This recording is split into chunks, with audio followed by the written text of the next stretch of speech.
Fala galera do canal, eu sou o Vitor, seja bem-vindo ao canal Telha Senior. No vídeo de hoje eu vou te explicar o motivo pelo qual o Spring Webflux de fato morreu. Isso é um ponto bem maneiro, bem positivo, porque agora você não precisa mais se preocupar em se integrar com a lib externa envolvendo RX, Project Actor e coisas do gênero, para resolver um problema latente que o Java tinha antes, porque thread era caro e por thread ser cara, você usava o Webflux antes para resolver problemas de performance, de concorrência, em alto nível e tudo mais. Então agora não faz mais sentido utilizá-la. Então eu vou frisar nesse vídeo hoje, do ponto de vista prático, porque que era uma dor tão grande codar com Spring Webflux antigamente. Não é só um problema só de Dev Experience, que é naturalmente mais prejudicada, mas também de você ter que se preocupar com certas coisas envolvendo modelagem de concorrência, inclusive, tá? Você tem que saber qual tipo de operação que está acontecendo no runtime, ter a noção de como os schedulers funcionam para transitar uma task, por exemplo, que é pesada de CPU, para um scheduler correspondente que vai tratar aquela operação, coisa do gênero. A gente vai ver tudo isso na prática, então não se preocupe em relação a isso. E aí, para deixar bem claro isso também, então não só são palavras minhas, tá? O próprio Brian Guts, abre parênteses aqui para ele, que é o chefe arquiteto lá do Java, que é um cara bem relevante, já citei isso no vídeo anterior também lá sobre Java. Se não viu, confere lá, inclusive, porque dá um pouco de base para o vídeo de hoje. Lá eu falo sobre Project 1, Fibers e Continuations e tudo mais. E então, abre parênteses aqui para ele, ele fala o seguinte, ó: eu acredito que o Project 1 irá matar o Active Program. Então, se vai matar Reactive Programming, isso gerou bastante burburinho quando ele falou numa entrevista anos atrás, porque se vai matar Reactive Programming, vai matar por tabela, por exemplo, o Webflux. Né? Isso é um ponto bem positivo, porque agora você coda de maneira sequencial, habilita uma flag ali no WebMVC tradicional com Spring, sai codando naturalmente sem ter grandes preocupações, e isso é bem legal mesmo. Então, no vídeo de hoje a gente vai ver tudo isso do ponto de vista prático para enterrar de vez essa problemática de volta e meia você tá vendo projetos nascendo com Webflux, sendo que não faz mais sentido, tá? Bora lá rodar. Então antes, pessoal, a gente entrar no modelo reativo aqui, vou dar só um review sobre o projeto um pouco, tá? Então a gente vai seguir um padrão meu Web MVC ali com Webflux. Então a gente tem um DTO, basicamente que é um record, né? DTO input ali, basicamente representando um modelo tradicional ali via, por exemplo, e-commerce, algo do gênero. Então, mais pra gente emular aqui um pouquinho. Order ali que vai ter um ID, o Customer ID e o Order Status. Então, Order Status com algumas variantes aqui de state e tal. Eu vou ter um repositório que está meio que abstraindo ali como se fosse uma modelagem com o Spring Data. Eu evitei colocar grandes dependências nesse projeto, caso você queira emular aí, testar local. Que aí você não tem nenhuma dependência externa no seu próprio Webflux, tá? Deixa eu botar até o Gradle aqui para vocês darem uma olhada. Tem basicamente o Lombok e o Start do Webflux, tá? Basicamente isso que eu usei ali no Initializer. Então, fica à vontade aí, caso vocês queiram reproduzir. E aí, beleza. Então, nada demais até aqui. Um in-memory repository. Então, coloquei... Qual a ideia, tá? A ideia é o seguinte, vou tirar esse cara aqui no canto. Então a gente vai ter o concurrent hashmap ali, que está basicamente sendo um cara, como eu estou lidando com operação, um cara que vai lidar com operações concorrentes lá de leitura e escrita em memory no hashmap. Eu uso o concurrent para ser thread safety, não tem nenhum problema com essa parte de concorrência ali no mapa. E aí, quando eu vou serializar e quando eu vou deserializar esse JSON, né? Estou fazendo de maneira genérica aqui. Então eu coloquei 300 milissegundos ali, equivalente a se fosse, por exemplo, uma operação de Marshall num JSON, que é um loud JSON com alguns megabytes de tamanho. Pode ser uma operação que pode blocar o event loop do Neri, tá? Especialmente em cenários de pico ali, high throughput, a coisa do gênero. Mesma coisa aqui também. Então, isso daqui aconteceria no load, por exemplo. Se você fizesse isso no load, você blocaria também o event loop. Isso acontece também aqui nesse modelo reativo com Webflux. Já começa a acender aqueles alertas, né? Pô, vou ter que ter uma série de cuidados a mais que eu não teria se eu estivesse usando Java 21 LTS. Então, vou mostrar a Application Properties aqui. Então, se eu habilitar, por exemplo, essa flag aqui, não vai surtir efeito nenhum se você não estiver usando o WebMVC com Tomcat. Se for, né, ou Undertow da vida ou outros. Se for Webflux MVC, não faz sentido isso daqui, tá? Porque o modelo de concorrência é outro. Então, essa flag aqui, você habilita ela quando você está usando o WebMVC, e aí thread deixa de ser algo caro dentro do Java com Spring. E aí você pode codar a sua pipeline inteira ali, via código sequencial, que é o que você mais manja, certamente é o que eu mais manjo também, é o que os maiores... Qualquer programador, seja ele um júnior, um pleno, um sênior, vai manjar mais de codar assim do que codar com esse approach mais reativo e tal. Então, por isso que a gente deveria evitar, tá? Porque simplifica muito. Vocês vão ver agora que vai complicar bastante quando eu introduzir essa variante do Webflux. O que vai acontecer, tá? A gente vai começar agora a escrever nosso service aqui. A gente vai fazer um record aqui, que é um order service, um order writer, na real, que é um cara que vai ser responsável somente por criação de orders, persistência do order ali como aggregate, coisa do gênero. Então eu vou chamar esse cara aqui de Order Writer Service, tá? E aí o que a gente vai fazer? Então vamos criar o record aqui. A gente vai dizer que esse cara é uma bin que é passiva de ser gerenciada pela inversão de controle do Spring. Vou usar o @service aqui, mas poderia ser um @component ou algo do gênero. O que a gente recebe por injeção de dependência, tá? De bandeira explícita aqui. Repositório, que é aquilo que eu mostrei para vocês. Então, order repository. Teria de ajuda bastante, né? Então, mono, vocês vão entender esse mono agora, mono. Esse mono de order aqui é do meu model que vem ali, então eu vou serializar, serializar esse order aqui, vou salvar ele na base, vou fazer uma chamada de blocking IO ali e tal, simulando que aquele thread sleep ali que eu mostrei. Isso aqui ali pode bloquear o event loop que eu mostrei pra vocês, né? A saída é usar mono já de cara pra isso. Então já começa a ser um smell de código, óbvio isso, né? Porque o ideal era você trabalhar diretamente com a sua entidade. Você tá precisando de uma abstração maior de uma lib pra lidar com um problema que seria de concorrência. Então o Dev Experience fica de fato prejudicado, né? Então create... Então, eu tenho um DTO, né? Então, eu vou até retornar logo o mono aqui, de empty, só para ele parar de chiar aqui quando for retornar. E o seguinte, eu vou ter um final, então vai ser meu DTO, na verdade, né? Então é create order input. Então, create order input aqui. Eu vou criar meu order aqui a partir do meu input, né? Então, order, final var, que é para inferir o tipo, né? Order. Vou gerar um order aqui. Então, eu vou ter um UID, random ID, e vou ter o Customer ID também, né? Então eu vou ter que usar ele depois, eu vou separar aqui agora. Então final var Customer ID, que vai do meu input, order Customer ID, tá?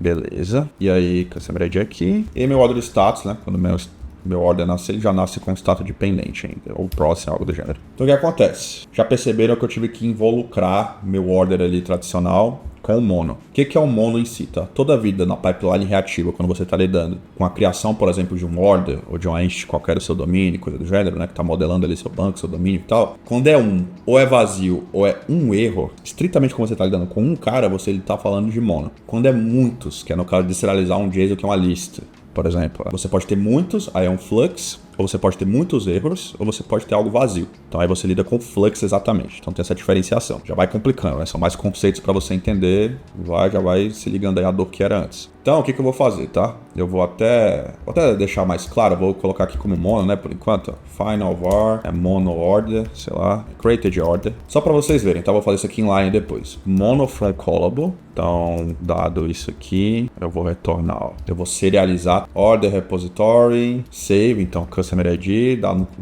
vou serializar esse order aqui a partir do meu Customer ID. Então, aqui, inclusive, eu já posso fazer o seguinte, né? Retorno aqui, vou fazer inline depois, vou melhorar esse código, tá? Mas é mais para deixar claro aqui como a gente está fazendo. Created order aqui, é uma lambda com uma expressão só, né? Poderia até otimizar mais aqui, deixa eu até deixar uma lambda expression. Então, mono from callable.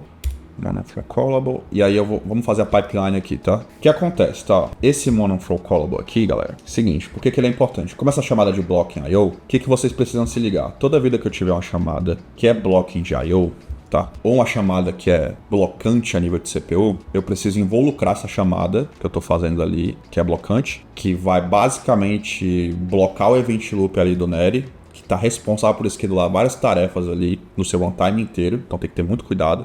O padrão é ele usar essas threads, inclusive, do event loop. Isso não pode tomar muito tempo lá dentro quando é blocking, porque senão endpoints que nada tem a ver com esse create aqui vai sofrer a nível de latência, por exemplo, porque esse cara tá blocando a chamada, tá? Tá blocando a JVM ali, o Neri e tal. Então o que a gente precisa fazer? A gente precisa dizer que o scheduler padrão não é esse. A gente vai dizer que esse cara aqui é um subscribe. Já a gente faz inline esse cara. Para ficar claro para vocês, ó, schedulers. Vou chamar esse cara aqui de bounded elastic. Então lembra do thread sleep lá, né? Então, o que é isso daqui, tá? Isso aqui é a maneira de explicar.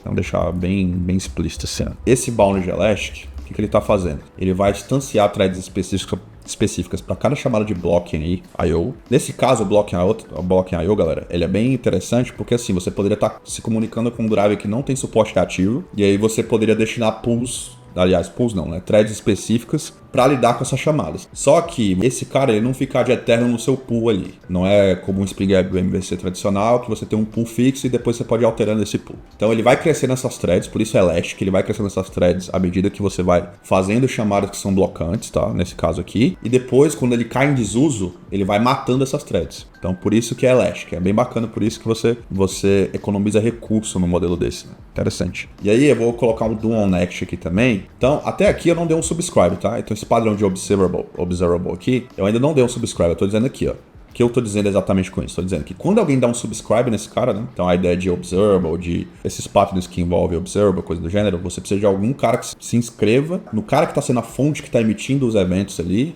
Eu preciso que alguém se subscreva nesse cara. Quando alguém estiver interessado em escutar alguma informação referente ao cara que emitiu o evento, ele vai basicamente fazer o switch pro tipo de thread que é do Neri ali, né? O bounded elastic. Essa é a ideia. Então, o que eu vou fazer aqui, tá? Então, do onNext aqui, eu vou fazer o seguinte, ó. Eu vou dar um mapper de order aqui, só pra mudar com a filtro de nome ali em cima. Mapper de order. E aí eu vou dar um log_info. Vou até usar um non-block aqui. Então, deixa eu usar o log4j, tá? E aí, o que a gente vai fazer? A gente vai dar um log_info aqui, tá? Aqui até pra vocês verem depois, quando eu for debugar esse código, vocês verem em qual thread esse cara tá rodando e tal, do Neri ali, coisa do tipo. Então, log_info, eu vou dizer que o order está sendo processado, né? Order processing for customer. E aí eu passo o meu mapper de order. E aí eu passo o meu customer ID, tá? Beleza. Então, o que mais, tá, galera? Então, eu vou fazer agora inline, né? Agora está mais claro. Deixa eu colocar esse cara inline aqui. Então, tô retornando. Agora ficou bem legívelzinho. Mono, from callable, subscribe on, do onNext, tá? O que mais, tá? Até aqui parece estar simples. Mas, ó, quais são os operadores reativos que você pode usar? Além disso, tem outra coisa também, tá? Deixa eu explicitar um pouquinho mais os schedulers ali, que eu acho que é bacana pra vocês também. Só pra vocês terem um entendimento maior. Quais são os schedulers que eu tenho ali, tá? Eu tenho o single, eu tenho o scheduler immediate, eu tenho o parallel e eu tenho também, tá? Tem mais schedulers aqui, mas normalmente os mais usuais são esses daqui. E o que mais usual ainda são esses dois aqui, tá? Parallel e balão dialético. O parallel é sempre para chamada intensiva de CPU, então você poderia mesclar, inclusive, nessas operações. Poderia fazer o seguinte, pô, quando eu fazer a operação de Marshall ali do JSON de Marshall, esse cara vai pro paralelo. Essa quantidade de threads disponíveis para você lidar com chamada de CPU, o Neri faz essa associação de acordo com a quantidade de cores que você tem na sua máquina, tá? Então tem que tomar muito cuidado ao usar o paralelo, porque à medida que se você usar ele demais, você sempre vai ter uma thread a menos para trabalhar a nível de CPU e tal. Então, esses são os schedulers. Tá? E então a gente poderia, eu vou fazer esse teste com os dois para vocês verem aqui. Então, beleza, né, galera? Espero que tenha ficado claro até aqui esses casos. E aí, o seguinte, quais são os operadores que você pode fazer? Você tem um filter, por exemplo, né? Então, vamos supor que você quer fazer alguma operação. Filters, order. Então, filters de order, ponto, stats. Então, se for igual a pending, aí eu poderia fazer um flash map, né? Poderia fazer um map not null. Tem uma série de operadores, tá? Funcionais que você usa. E aí pode ficar meio que um caos também ao ler essa pipeline, porque, ó, tem um switch, se eu não me engano, tem um switch, ó, if empty. Então, tipo, aí tem um mono defer. Então, pô, se eu não cair nesse caso aqui, por exemplo, né, se não tiver ninguém que tá como pending, então significa que esse cara veio vazio. E aí, se for vazio, eu vou colocar o defer aqui para executar uma operação no futuro, sei lá. Defer, tá vendo? Então, tipo, você poderia brincar o tanto como você queira aí e tal. O que é interessante dessa pipeline aqui, tá? Por exemplo, além disso, você pode ter controle de fluxo de erro também, então on-error map, ó. Vamos escrever até um aqui para ficar mais claro, né? Para ver como é que a gente faria. On-error continue, então se eu pegar um erro, coloco um fallback aí, ou coisa do gênero, se eu tiver um runtime exception class. Nesse meu runtime exception class, eu tenho um throwable. Se eu tiver um throwable aqui, que nesse throwable eu vou ter um log error, vou colocar um erro aqui só pra ficar claro. Aí eu posso fazer o seguinte, eu posso dar um new order, sei lá. Aqui é só tô exemplificando, não quer dizer que você vai fazer isso no seu dia a dia, da forma como eu tô fazendo aqui. Aqui é mais pra te mostrar as opções que você tem ao lidar com o fluxo de erro ali na sua pipeline reativa. Então eu posso ter um ID, tá? O ID aqui, aí eu vou gerar um customer ID de novo, fallback, e sei lá, order status vai ser outro. Vai ser cancel. Você pode ter outro também, né? Você pode ter, ó. E aí, galera, você pode iniciar o limite aqui. Né? Um error. Deixa eu ver o que a gente pode utilizar. Um error resume, várias. Um error return. Mil possibilidades, né? Vamos usar um map aqui. Então, mesma coisa. Se eu tiver runtime, se eu tiver um erro do tipo runtime exception, o que vai acontecer? Eu vou fazer o seguinte. Então, dado um T, por exemplo, dá uma new runtime exception. Sei lá, T get calls aqui, ó. E por aí vai. Então, de pipeline reativa, isso aqui pode ser tão complicado quanto você queira, e o normal é que isso fique bem complexo e essas regras se espalhem em todos os seus services, use case, commands e tudo mais, tá? Seus endpoints e tal, você sempre vai ter algo desse tipo aqui que é bem complicado de ler. Dev Experience fica assim prejudicado, não tem como você falar. Claro, talvez até mostre um pouco de fluência usando aqui, mas mesmo eu que já tive experiência em vários projetos com Spring Web Flux, pra mim ainda não é uma parada que brilha os olhos nem de longe. Eu prefiro 1000 vezes codar no modelo sequencial tradicional do que no modelo desse. Então o Go, por exemplo, bate de longe esse modelo. O Elixir, de longe bate esse modelo. O Node com async await padrão, ou por exemplo Fast API com Python usando coroutines, ou o próprio Kotlin com coroutines, bate de longe esse modelo aqui também. Então, resolvia bem no passado, mas não tem mais motivo do porquê você deve codar desse jeito aqui, e ainda mais se preocupando com o tipo de schedulers e tudo mais. Tá? Então agora a gente vai debugar esse cara pra gente ver exatamente o que está acontecendo, né, e tudo mais, ver quais são as threads que estão sendo instanciadas ali a nível de JVM com Neri, coisa do gênero, para ficar mais claro, beleza? Bora criar, pessoal, nosso endpoint aqui, né, obviamente, pra gente conseguir debugar e tal, e ver como os schedulers vão agir aqui com, né? Então, eu vou criar um record aqui de order controller. Vou fazer o seguinte, né? Vou ter um log4j, porque eu vou precisar logar qual o tipo da thread que está sendo executada durante o meu fluxo de execução ali, a partir dos schedulers. Vai ficar claro isso agora. REST controller, mapping, e aí eu vou ter um orders aqui, tranquilo. Então, por padrão, né? Injeção de dependência. Então, order writer service. E é o seguinte, aqui aí a gente começa a declarar aqui a maneira de como vai ser o endpoint que eu usar, né? Então, post mapping, vou ter uma mono aqui de order, né? Obviamente, porque o meu writer service cospe um order ali. Então, beleza. Então, eu vou ter um create aqui, order de order, um DTO, na verdade. Então, create, order input, padrão. E aí eu consigo retornar aqui de cara, né? Meu order writer service, create. E aí, beleza, eu vou fazer mais um pouquinho ainda. Seguinte, deixa eu até isolar esse cara aqui, ficar mais claro. Foi o seguinte, ó. Vou deixar um create aqui, vou dar um blown next aqui também. Vocês já vão entender por que também, mas basicamente é pra gente conseguir ver a thread que está sendo executada nesse bloco de execução a partir do momento que eu dei a partir do momento que eu me sobrescrevi que é o mono que tá no writer service. Então, que tipo de thread esse cara aqui, quando eu escutar basicamente os eventos que estão sendo mexidos a partir daquele observable, que é basicamente essa minha mono com order que está sendo cuspida aqui, processada por essa pipeline reativa, caindo no partir do momento que eu faço a chamada de block em I/O aqui. Então, eu preciso escutar isso daqui, né? Senão, obviamente, se ninguém se sobrescrever nesse cara nunca vai ser executado, porque aqui, lembra, em nenhum momento eu tô dando um subscribe aqui. Em nenhum momento. Então, o subscribe vai ocorrer a partir do momento que eu fizer esse meu post mapping aqui e eu executar de fato a minha pipeline reativa. Então, até agora, isso não aconteceu, certo? No meu writer service. Mas agora, esse fluxo aqui inteiro, quando ele for executado, ele vai dar um bind especificamente ali, vai dar um subscribe fazendo um bind para aquele observable ali que é a minha mono, e ali sim eu vou conseguir, de fato, a partir dali eu vou conseguir de fato executar a minha pipeline reativa, né? Então aqui beleza. Só que mais valioso do que isso, pessoal, esse daqui é a chave para você entender como o Neri funciona junto com Flux e tudo mais, tá? Então aqui tá o segredo, exatamente nessa linha aqui vai ficar claro o motivo. Então ó, processing, vou colocar um log aqui, processing order for customer, tá?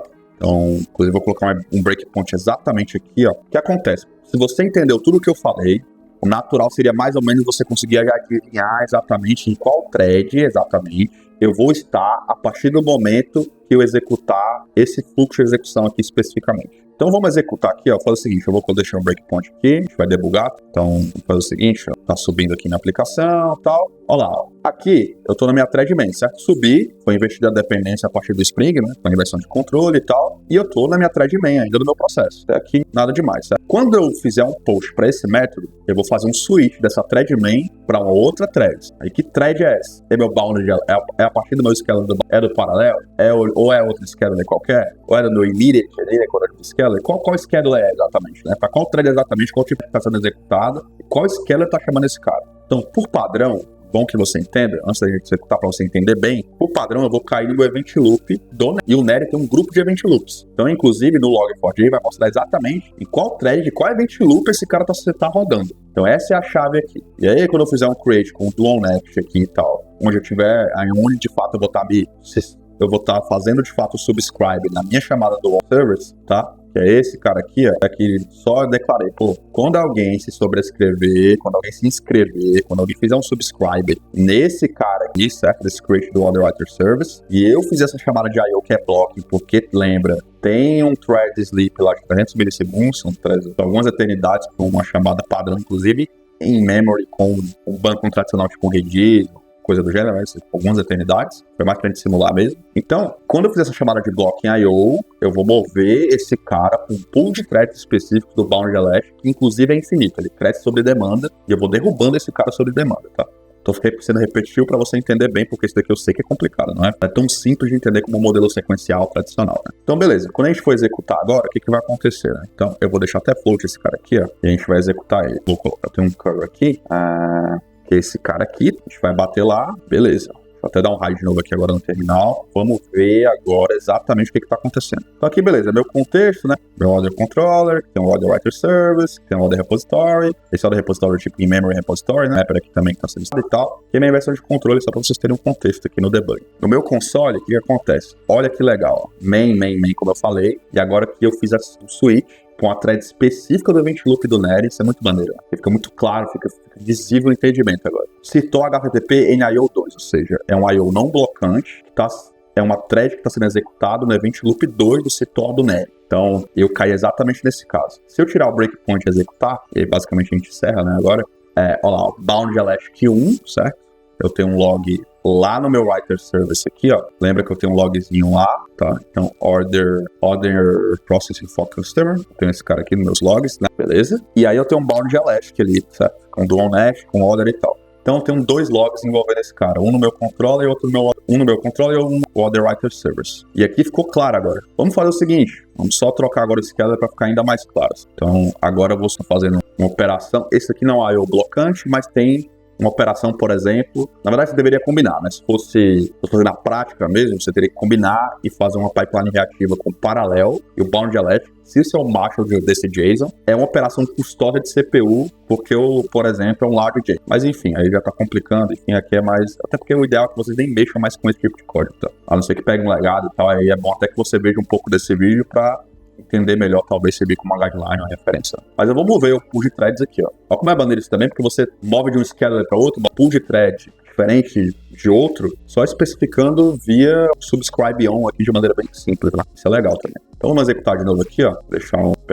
float novo do terminal. Vamos executar de novo pra gente ver, né? Então main ali, tranquilo. Então se a gente executar, ó, aqui é o breakpoint, né? Paralelo 1, paralelo 1, mesma coisa. Ele só moveu para um pool de thread diferente. E simplesmente funciona. Beleza, pessoal? Eu acho que era isso que eu tinha para passar. E a ideia é que você não... Tá vendo como é difícil? Isso aqui não é simples, tá? E o exemplo foi o mais simples possível que eu consegui bolar. E já não é simples. Agora imagina isso espalhado por toda a sua codebase usando essa pipeline reativa aqui. Eu nem mostrei coisas específicas que eu poderia gerar, tipo memory leak, que é muito fácil também você cair em algo parecido com isso. É muito fácil talvez você conseguir blocar um dos event loops do Neri, por exemplo, fazendo uma operação com streaming de paralelo, por exemplo, porque tem um fork join pool da própria JVM que é compartilhada entre a JVM inteira, dependendo de uma série de operações que você estiver fazendo ali com streams, usando o Java, né, o paralelo de streams do Java, com o paralelo do scheduler do próprio Neri, você pode blocar ali do streamer, você pode bloquear os event loops do Neri e tal, e ter gargalo de performance, sua latência explodir, inputs mais altos e tal. Então, assim, não é tão trivial. E o ideal era a gente fazer o quê, né? Eu nem mostrei a outra parte ali, se a gente fosse serializar o JSON, mas o ideal é codar como, tá? A gente tem isso daqui, ó, post mapping, vamos supor aqui, tá? Qual é o ideal? O ideal é o código que você já manja só. Eu tenho um order, tem um create, aí eu tenho um request body, tá vendo? O ideal é isso daqui, entendeu? É um código sequencial desse tipo aqui, tá? E aí você coda sequencialmente da maneira que precisa. Quando você precisar spawnar threads específicas a nível threads em user length, né, que a gente chama, user mode threads e tal, é simples também. Então é simples assim, né? Concorrência nunca é simples exatamente. Mas o runtime pode abstrair isso bastante para você e você coda de maneira sincrônica e de maneira muito que é o habitual de você codar no dia a dia, que soa muito mais natural do que construir toda uma pipeline reativa ou coisa do gênero. Beleza? Espero que tenha ficado claro, espero que tenha gostado. Se curtiu, se tiver alguma dúvida também sobre esse processo inteiro do que eu fiz, pinga nos comentários, eu sei que não é fácil. Pinga nos comentários e tal, que eu tento te ajudar também, tento ajudar e tudo mais, beleza? Espero que tenha gostado. Comenta, compartilha, ajuda o canal a crescer, beleza? Tamo junto.